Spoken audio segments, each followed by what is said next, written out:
નમસ્કાર મિત્રો, હું લતા ચૌહાણ સાહિત્ય જગત અંતર્ગત યોજાઈ રહેલ સ્પર્ધા નંબર 50 ગોલ્ડન જ્યુબિલી ઉજવણી નિમિત્તે સ્પર્ધામાં મારો વિષય પસંદ કરેલ છે એકપાત્રીય અભિનય. મમ્મી, ઓ મમ્મી, મમ્મી, પપ્પા જુઓ ને મમ્મી, આખો દિવસ બસ કંઈક ને કંઈક લખ અને વાંચ જ કરતી હોય છે. આ દીદી અને આ મમ્મી બંને સરખા આ જ કરે રાખે છે.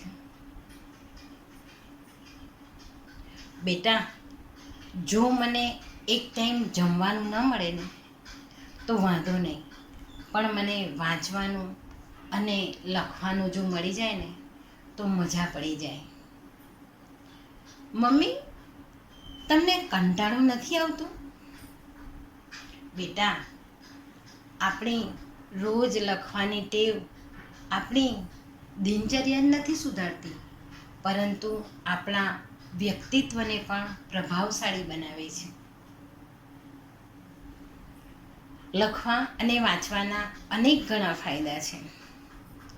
જ્યારે આપણે કંઈ પણ લખવાનો પ્રયાસ કરીએ છીએ ને ત્યારે સૌપ્રથમ આપણે વિચારોને સારી રીતે યોગ્ય રીતે ગોઠવીએ છીએ અને ત્યારબાદ એ વિચારો સુરેખ દિશામાં ગોઠવાયેલ હોય છે ને ત્યારે આપણે કોઈ પણ ઘટના કે પ્રવર્તમાન સ્થિતિ વિશે ખૂબ સરસ રીતે લખી શકીએ છીએ.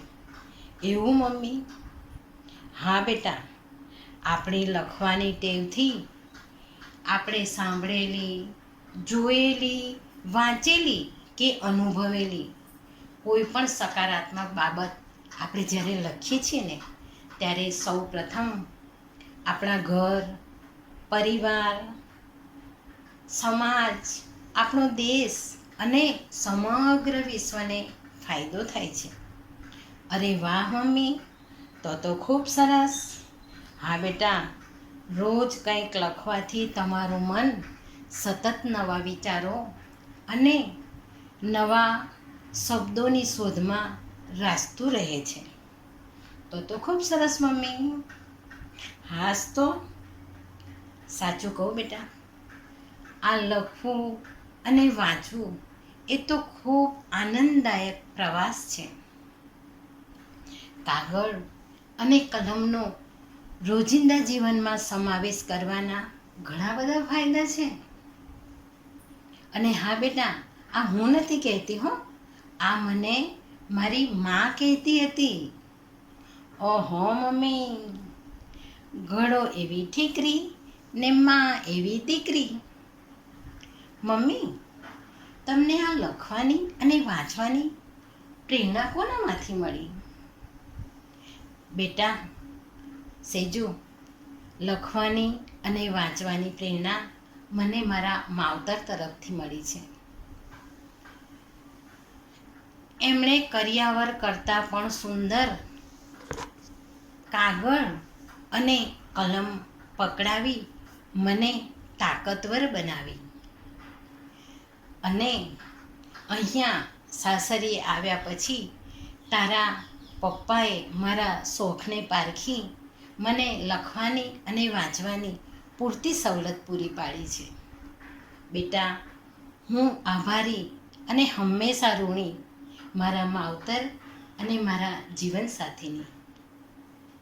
ઓહો મમ્મી, જય હો, જય હો, જય હો મમ્મી પપ્પા, જય હો. મમ્મી, એક વાત કહું? જો લખવા અને વાંચવાના આટલા બધા ફાયદા હોય ને તો હું પણ આજથી અને અત્યારથી જ કંઈક અવનવું વાંચવા માટે પ્રયત્ન કરીશ અને મારા આવનાર સંતાનોને પણ વાંચન અને લેખન પ્રત્યે રુચિ કેળવાય એ માટે હરદમ પ્રયત્નો કરતી રહીશ. પ્રોમિસ બેટા? યસ મમ્મા, પ્રોમિસ. અસ્તુ.